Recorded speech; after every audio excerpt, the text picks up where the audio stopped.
आणि जर समजा मग त्यांचे कर्मचारी कसं काय जमतात, वार्षिक सर्वसाधारण सभेमध्ये कर्मचारी पाहिजेच नाही, आमचं असं मत आहे.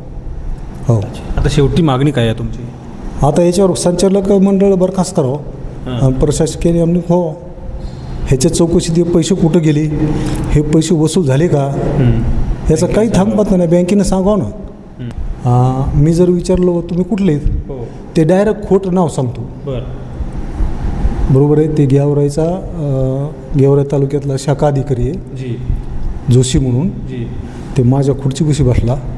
सभासदाचं अजिबात ऐकत नाहीत. 15 वर्षापासून हे सुरू आहे. अनेक तक्रारी झाल्यात, अनेक अर्ज दिलेत मी.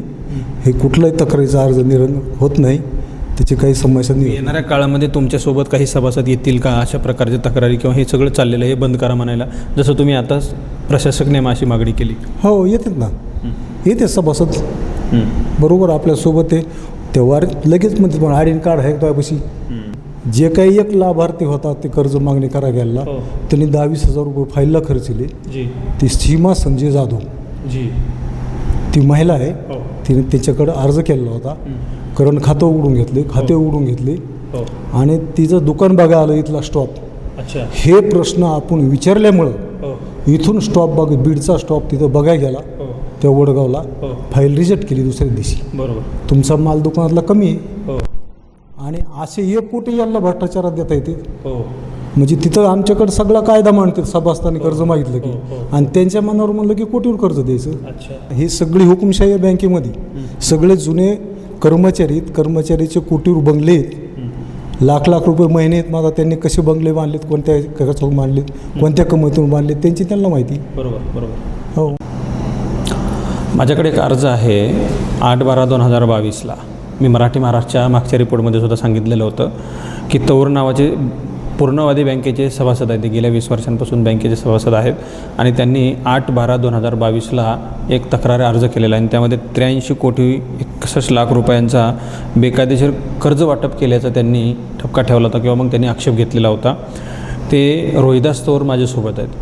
त्यांच्याकडून मी जाणून घेणार आहे, या अर्जावर नंतर नेमकी काय झालं, बँकेच्या प्रशासनानं, संचालकांनी, अध्यक्षांनी नेमकी काय त्याच्यावर कारवाई केली आणि हे कर्जाचं नेमकं काय झालं. खरं तर या अर्जाच्या अगोदर एक ऑडिट रिपोर्ट या ठिकाणी कुलकर्णी अँड जोशी असोसिएटचा एक ऑडिट रिपोर्ट आहे आणि त्या ऑडिट रिपोर्टमध्ये सुद्धा या कर्जाचा उल्लेख आहे. या कर्जामध्ये काय नेमकं झालं या सगळ्या गोष्टी त्यामध्ये नमूद आहेत आणि त्या तक्रारीवरून नेमकं काय झालं आणि आत्ता बँकेची काय परिस्थिती आहे, त्यांचं म्हणणं काय विचारणार आहे. तुमचं मराठी महाराष्ट्रामध्ये स्वागत आहे. तुम्ही एक अर्ज केलेला आहे, या अर्जावर नंतर काय झालं, सुनावणी, बँक प्रशासनानं तुम्हाला बोलून घेतलं होतं का आणि नंतर काय झालं? नाही, काही झालं नाही. हे अर्ज दिल्यानंतर कुठली चौकशी झाली नाही, काय नाही. फक्त एक पत्र आलेलं होतं मला पुण्याचं. त्या पत्रावर त्यांनी कुठलंच काही केलेलं नाही आणि मला काही माहिती दिलेली नाही. म्हणून ह्या अर्जावर पूर्ण चौकशी व्हावं आणि चौकशी अंतिम नंतर जे प्रशासक नेमावायच्यावर आणि संचालक मंडळ आहे ते जबाबदार हे बरखास्त व्हायला पाहिजे. म्हणजे तुम्ही सभासद आहेत आणि अशा प्रकारे बँकमध्ये तफावत आढळत आहे. ऑडिट रिपोर्टमध्ये सुद्धा सांगितलं. ह्या सगळ्या गोष्टी तुम्हाला एक सभासद म्हणून कशा वाटतात? बँकेमध्ये हे सगळं चाललेलं आहे, सर्व घोटाळाच आहे बँकेमध्ये. जागा खरेदीमध्ये घोटाळाच आहे. तुम्हाला सांगतो, मी खरेदी करायची असली की जर 10 लाखाची जागा असेल 20 लाखाला दाखवायची. त्यांचे जे काही इंजिनियर ते असतात ते काढणारे, मूल्यांकन काढणारे, हे वेगळे कायदेशीर नाहीत. म्हणजे त्यांच्या सोयीनुसार तो सगळं मूल्यांकन रिपोर्ट वगैरे व्हॅल्युएशन काढायचं. हो, एखादा कर्मचारीची आपण जर माहिती मागितली, वा तुम्ही एखादा मॅनेजर आहे, हे कशा पद्धतीने घेतलं आहे, जर आपण त्यांना जर पत्र दिलं किंवा आम्हाला माहिती द्या, तर ते सांगतात कायदेशीर आम्हाला तुम्हाला माहितीच्या अधिकारात माहिती देता येत नाही. म्हणजे सभासद असून सुद्धा? हो, सभासद असून सुद्धा देत नाहीत ती माहिती कोणतीच. आता सभासद भाग प्रमाणपत्र एक असतं प्रत्येक सभासदाचं. ते भाग प्रमाणपत्रासाठी सुद्धा मी अर्ज वेळोवेळी दिले. ते भाग प्रमाणपत्र सुद्धा मला मिळालं नाही. शाखेत गेलं मग ते सापडत नाही, इकून ते पत्र काढत नाहीत.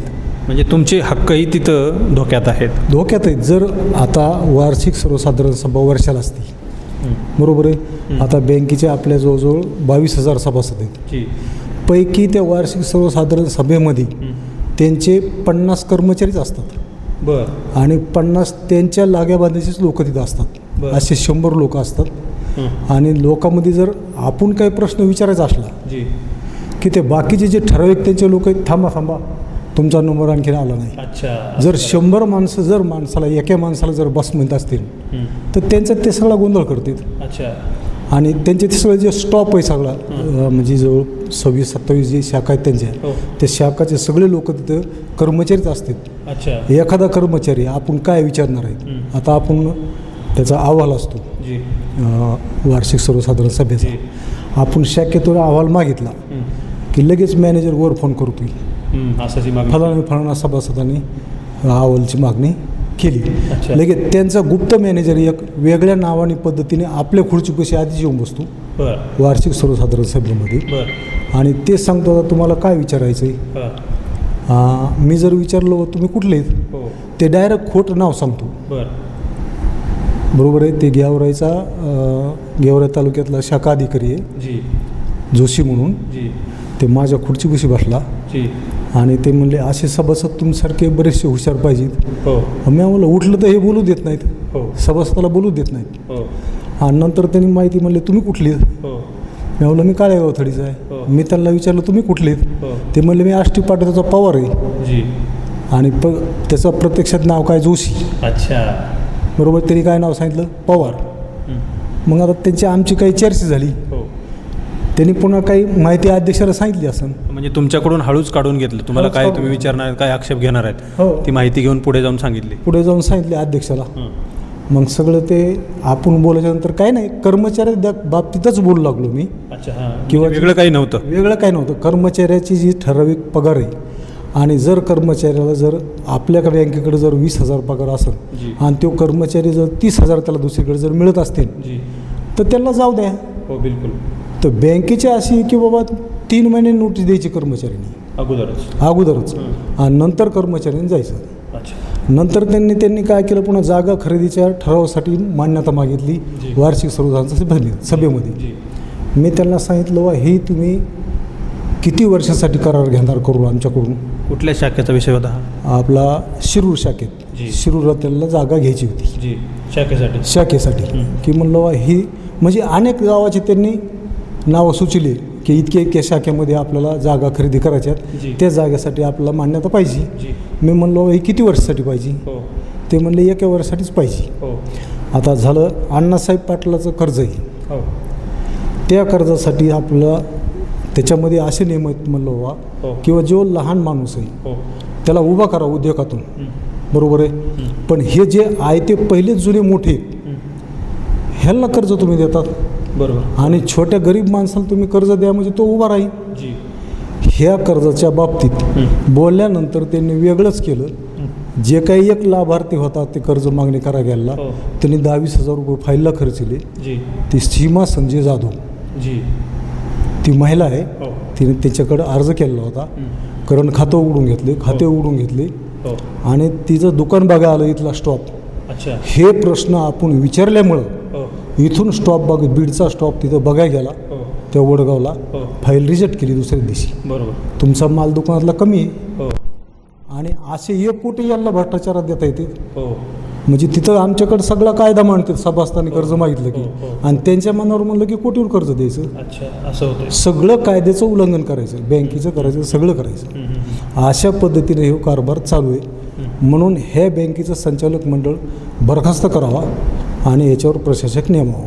नाही, तुम्ही आतापर्यंत कधी सभेला उपस्थित राहिलात का? वार्षिक सभेला पहिल्यापासून राहतो. एकही सभेत गैरहजर करीत नाही आणि ते बोलू पण देत नाहीत. त्यांचेच लोक 4-2 लोक ठरवितात. बोलायला सभेला तुम्हाला बोलावलं जातं का तुम्ही स्वतःहून येतात? त्यांचे ते पेपरमध्ये माहीत होतं. तुम्हाला सांगत पण नाहीत. ती माहिती बघून यायचं. माहिती बघून यायचं. कोणीतरी सांगतंय गोवा वार्षिक सर्वसाधारण सभा ह्या ठिकाणी, मग आम्ही तिथून पळत यायचं. म्हणजे तुम्हाला सांगायचं सुद्धा नाही? सांगत सुद्धा नाहीत. त्याच्या नियमाने जी नोटीस आहे त्या नोटीस बी दिलेल्या नाहीत कधी, त्या पोस्टाने मिळत बी नाहीत. असंच पेपरला जर माहीत झालं तर 2-4 दिवसांनी आम्ही माहिती काढतो आणि त्या नोटीसमध्ये असं काही तुमचं म्हणणं मांडायचं असेल तर 7 दिवसांनी मांडा. ती सभाच जर वार्षिक सर्वसाधारण सभाच जर 2 दिवसांनी माहीत होती तर आपलं म्हणणं 7 दिवसांनी केव्हा मांडायचं, कसं मांडायचं. हे सगळ्या अडचणी आहेत आम्हाला. ही तक्रार तुम्ही केल्यानंतर तुम्हाला पोलिसांकडून किंवा बँकेच्या प्रशासनाकडून काही विचारणा का आली का? तुम्ही का अर्ज केला आहे, कुठून केला आहे, कशामुळे केला आहे, काय आक्षेप आहे, विचारलं तुम्हाला कोणी? काहीच नाही विचारलं. बँकेने पण नाही? बँकेने पण विचारलं नाही. हो. नंतर तुम्ही काय केलं मग? पुन्हा पाठपुरावा या अर्जाचं वगैरे कुठं काय केलं पाहिजे असं? आता आपण SP ऑफिसला हे अर्ज 22/9/22 दिल्यानंतर आपल्याला आत्तापर्यंत कुठलीच माहिती नाही मिळाल्यामुळं मी गेल्या महिन्यात पुन्हा एक माहितीचा अधिकार दिला आहे किंवा हे अर्जावर काय कारवाई झाली. तर त्या माहितीच्या अधिकाराबाबतीत आपल्याला काही आणखी माहिती आलेली नाही. सगळं हे अर्जाला किंमत नाही, सभासदांना किंमत नाही आहे, कशालाच किंमत नाही आहे. कुठला बी नियम काढणार आणि तिथं संपून टाकणार. आता ओटेची यांनी ओटेजसाठी मी माहितीचा अधिकार दिला निबंधकाकडे किंवा ओटेस कर्ज किती झाले ह्या 5 वर्षातली आम्हाला यादी द्या. निबंधकांनी दिलं, आमच्याकडे ती माहिती नाही, ते बँकेकडे माहिती, बँकेकडे ते आम्ही बँकेला पत्र दिले आणि बँकेने आपल्याला पत्र दिलं किंवा माहितीच्या अधिकारात ती तुम्हाला माहिती देता येत नाही. बरं, नाही देता येत तर आम्ही अशी विचारल्यावर बी ऑफिसमध्ये आम्हाला द्यायला पाहिजे ना. हां, अशी जर काय देता येत नसेल तर आम्ही माहिती द्यायला पाहिजे आम्हाला. तुम्ही सभासद आहेत? सभासद आहेत आम्ही. आमचे जवळजवळ 15-20 हजार भागभांडवल जमा आहेत.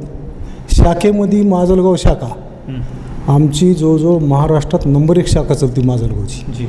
पाण्याचं जार नाही होतं प्यायला सभासदाला. त्या सभासदापाशी एक दिवशी मला ताण लागली आणि त्या जारमधलं मी बाटलीचं पाणी घेऊ लागलो. कर्मचारी म्हणला पाणी बाटली भरून न्यायला नाही, इथं प्यायला पाणी. आता अर्ध्या तासाने बाटली पाणी प्या म्हणून सांगितले का नाही? आम्ही म्हणलं अरे आमचे भाग भांडवल आहेत ना, काही तुझ्या महिन्यातून आणला का जार इथं? ही अशी परिस्थिती आहे बँकेत. बँकेमध्ये बरेचसे लोक असं म्हणणं आहे, म्हणजे मी ज्या बातम्या केल्यात त्या बातम्यांखाली काही कॉमेंट्स आहेत. बँक फार प्रामाणिक आहे, बँकेत फार चांगलं काम चालतं आहे, तुम्ही चुकीच्या बातम्या देत आहेत असं लोक म्हणत आहेत. तुमच्यासोबत बँकेच्या अशा कारभारावर आक्षेप घेणारे काही लोक आहेत का? काही बोलतील का? लयमट आहेत, लयमट लोक ते बोलाय भेटतात लोक. ते कधी पुढे येतील नाही येत नाही, हे काही यंत्रणा लावतात मागं. अच्छा. हां, ही सगळी हुकुमशाही आहे बँकेमध्ये. सगळे जुने कर्मचारीचे कोटीवर बंगले आहेत, लाख रुपये महिने आहेत. माझा त्यांनी कसे बंगले बांधलेत, कोणत्या खर्चातून बांधलेत, कोणत्या कमाईतून बांधलेत, त्यांची त्यांना माहिती. बरोबर. हो. बँकेमध्ये जे काही कामं चालत आहेत, जसं तुम्ही कर्मचाऱ्यांचा उल्लेख केला, काही कर्मचाऱ्यांची सेवानिवृत्ती झालेली असते त्यांना पुन्हा कामावर घेतलं आहे, असे काही आढळलं आहे ना? असंही चालतं आहे, चालतंय. बाकीच्या आता हेच ते आता कालचं जालन्याचा कर्मचारी ते तिथून सेवानिवृत्त झालेला आहे, इथं घेतला. आता मी ते जोशी म्हणून येते, अतुल जोशी बरोबर, त्याच्यासाठी माहिती मागितली. आता हे बी ऐन टायमाला घेतला आहे. कसा घेतला आहे, याची शिक्षण पात्रता काय आहे, याची काही तुम्ही त्याची प्रसिद्धी केली का पेपरमध्ये, त्याच्यावर कोणते कर्मचारी घेतलेत हे काही माहिती नाही. हे असंच काहीतरी भ्रष्टाचार करीन चालले पुन्हा असं जे. बँकेचं सभासद मंडळ, संचालक मंडळ नेमायचं तरी कशाला? मग कशाला तर काय ऐकायचं नसेल, ते नियमापर्यंत चालायचं नसेल, हे सभासदाचं अजिबात ऐकत नाहीत. 15 वर्षापासून हे सुरू आहे. अनेक तक्रारी झाल्यात, अनेक अर्ज दिलेत मी. हे कुठलाही तक्रारीचा अर्ज होत नाही, त्याची काही समस्या नाही. येणाऱ्या काळामध्ये तुमच्यासोबत काही सभासद येतील का अशा प्रकारच्या तक्रारी, किंवा हे सगळं चाललेलं हे बंद करा म्हणायला, जसं तुम्ही आता प्रशासक नेमाशी मागणी केली? हो, येतात ना, येते सभासद बरोबर आपल्यासोबत. ते तेव्हा लगेच म्हणते पण आडीन कार्ड आहे त्यापाशी, बरोबर आहे. एकदा तर 2-3 वर्षापूर्वी मी म्हणलो होतं आमच्यासोबत माणूस जमत नाही का. आता समजा माझा मुलगा घेऊन आलो मोटरसायकलवर, मला मोटरसायकल चालता येत नाही, ऐन टायमाला आपल्याला माहिती मिळाली, झाला बगर सभासद जी कार्ड नाही त्याला येऊ देऊ नका. म्हणजे फार गुप्तता असते आणि काही माहिती लीक होऊ नये बाहेर. हां, माहिती. आणि जर समजा मग त्यांचे कर्मचारी कसं काय जमतात, वार्षिक सर्वसाधारण सभेमध्ये कर्मचारी पाहिजेच नाही, आमचं असं मत आहे. हो. आता शेवटी मागणी काय आहे तुमची? आता याच्यावर संचालक मंडळ बरखास्त करावं, प्रशासकीय आम्ही हो ह्याच्या चौकशी पैसे कुठं गेले, हे पैसे वसूल झाले का, याचं काही थांबत नाही. बँकेनं सांगावं ना, बँक सांगतच नाही. हे जुनं आहे, ते जुनं आहे, हे फलं नाही, हे असं आहे, हे तसं आहे. मागच्या बँकेतल्या शहरामधल्या काही पतसंस्था मल्टीस्टेट अशाच बुडाल्या. मोठी ज्ञानराधा बुडाली, त्याचं हीच कारणं होती. हेच कारणं होती अशीच. नाही बुडवाय हेच बसलीत. ह्यांचे हे जुने जे कर्मचारी सगळे आणि हे सगळे हेच बुडवाय बसलेत बँक याच्यात सभासदाचा. कारण कर्जाचा जर फ्रॉड करायचा असेल, याला जर वाटप करायचं असेल तर यांच्या मनमानीनेच कर्ज दिले जातं आहे. आणि लाख 2-2 लाख रुपयावाले लोक आम्हाला किती पहिल्यापासून 35,000 दिलं, जी. 35 नंतर आम्हाला 50,000 दिलं, 50 नंतर 1 लाख दिलं, 1 लाख नंतर आता हायस्ट आम्हाला 20 वर्षात टायमाला मागणी करून फेडून सुद्धा आम्हाला आताशी 2 लाख कर्ज दिलेलं आहे. बरं. हो, आणि ते पै आम्ही फेडतो. तुम्हाला सभासदांना 2 लाख, हो. बाकीच्यांना काही कागदपत्रांची पूर्तता नसताना 2-2 कोटी कर्ज. अहो, आम्हाला 100 कागद मांडतात. तुम्हाला निकष आहेत. हो, आम्हाला निकष आहेत. फक्त तुमचं हे भरतच नाही, तुमचं तेच नाही, तुमची जागाच नीट नाही. हे प्रत्येक वेळेस त्याचं ते त्यांच्याच मनावर कर्ज वाटप आहे, सभासदाच्या मनावर नाहीच. ते कुठल्याही मुद्द्यावर ते फेटाळून टाकतात फाईल. बँकेमध्ये सगळं असाच प्रकारचा गोंधळ. असाच प्रकार आहे. तुम्ही प्रत्येक माणूस गेला, तुमचं एखाद्या माणसाचा नवा बंगला आहे 50 लाखाचा, त्याचा PTR नाही, PTR नावच करून घेतला, 7/12 नाही, 7/12 आहे, ते कर्मचारी आहेत का? एक तर अशी फाईल होती, ते अंगणवाडीवर त्याचं आई होती, त्याच्या वडिलाच्या नावावर 12 एकर जमीन होती, तो कारखान्याचा नोकरदार होता, तीसुद्धा फाईल ती फेटाळून टाकली त्यांनी. बरं. त्याची पात्रता असताना ह्याच्यामध्ये जो ऑडिट रिपोर्ट आहे त्याच्यामध्ये अनेक त्रुटी असलेल्या आहेत. 2-2 कोटी रुपयांची कर्ज, अनेक त्रुटीत ते मंजूर करून टाकलीत कर्ज. मंजूर केलीत. हो, त्याच्यामध्ये ते मग ऑडिट रिपोर्टच्या आधारावरच आपण तक्रार केली ती. अच्छा. ती पुराव्याशिवाय आपल्याला कशी करता येईल? आधी ऑडिट रिपोर्ट झाली आणि त्याच्यानंतर ती आपण तक्रार केली SP कडे. तरी ठेवीदारांच्या ठेवी अडचणी देऊ शकतात भविष्यात. हो, येऊ शकतात. अचानक हेच बँक गुंडाळ करू शकते सगळी. बरं. ह्याच्यात गरीब सभासदाचा पैसे बुड. आता मी एकदा तुम्हाला सांगतो, मी 1 लाखामधले माझे 35,000 रुपये थकले. संचालक मंडळाने ठराव करून औरंगाबादला पाठवला, ह्यांची जप्ती करा म्हणून. अरे बाबा. 35,000साठी. अच्छा. माझीच. हे प्रत्येक सर्वसाधारण सभेमध्ये हे बोललाच नाही पाहिजे. हां, म्हणून तुम्हाला कुठेतरी मुस्कटदाबी करायची. मुसरदाबी करायची. मला कर्ज बी घ्यायचं भेव वाटतं यायचं. जर याने अचानक जप्ती केली तर पुन्हा आपण इतके पैसे कुठून आणावं? हां. खूप धन्यवाद. हो. मी एक चित्रपट पाहिला. त्या चित्रपटामध्ये एक व्यक्ती विमानतळावरून येत असतो, त्याला कसं हायजॅक केलं जातं. कदाचित तो इंडियन चित्रपट आहे सनी देओलचा. त्या चित्रपटामध्ये तिथून एक सायंटिस्ट येणार असतो, शास्त्रज्ञ. त्याला विमानातून खाली उतरला की जे एक बाजूला माणूस असतो त्याच्याच बाजूला सीटवर बसलेला, तिथून तो पाठलाग करत येत असतो आणि त्याच्या पाठीला बंदूक लावतो. मी सांगेल तसं करायचं आणि आता गोळी घालेल असं तो म्हणायचा. तशी चित्रपटाची फिल्मी स्टाईल यांच्यासोबत केली. हे इथं बसले सभासदाच्या मीटिंगला, वार्षिक सभेला, बाजूला माणूस येऊन बसला. तुमचं काय म्हणणं आहे, विचारणं काय आहे, विचारायचं अगोदर काय ते विचारणार आहे ती माहिती घ्यायची आणि लगेच उठून तिथं जाऊन सांगा ही माहिती तो तिथं विचारणार आहे आणि मग त्यांना बोलू द्यायचं नाही आहे. अशा प्रकारची पूर्णवादी बँक चालत आहे आणि लोक खुशाल तोंड घेऊन सोशल मीडियावर माझ्या बातम्याच्या खाली कॉमेंट करतात, फार पारदर्शक बँक सुरू आहे. अशा प्रकारची बँक सुरू आहे का?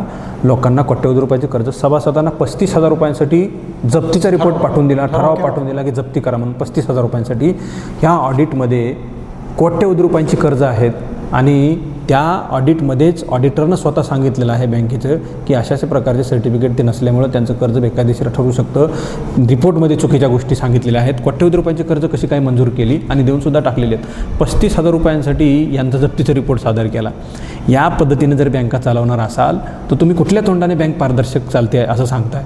म्हणजे कुठंतरी हा सगळा प्रकार मी मागच्या रिपोर्टमध्ये सांगितलं होतं की सगळं पोखरून काढलेलं आहे. यांनी सांगितलं की हीच संचालक मंडळांची बॉडी बँक गुंडाळून घेऊन जाऊ शकते असा अंदाज त्यांनी वर्तवला आहे आणि म्हणून हे संचालक मंडळ बरखास्त करून बँकेवर प्रशासक नेमावा अशा प्रकारची मागणी रोहिदास तौर यांनी केलेली आहे.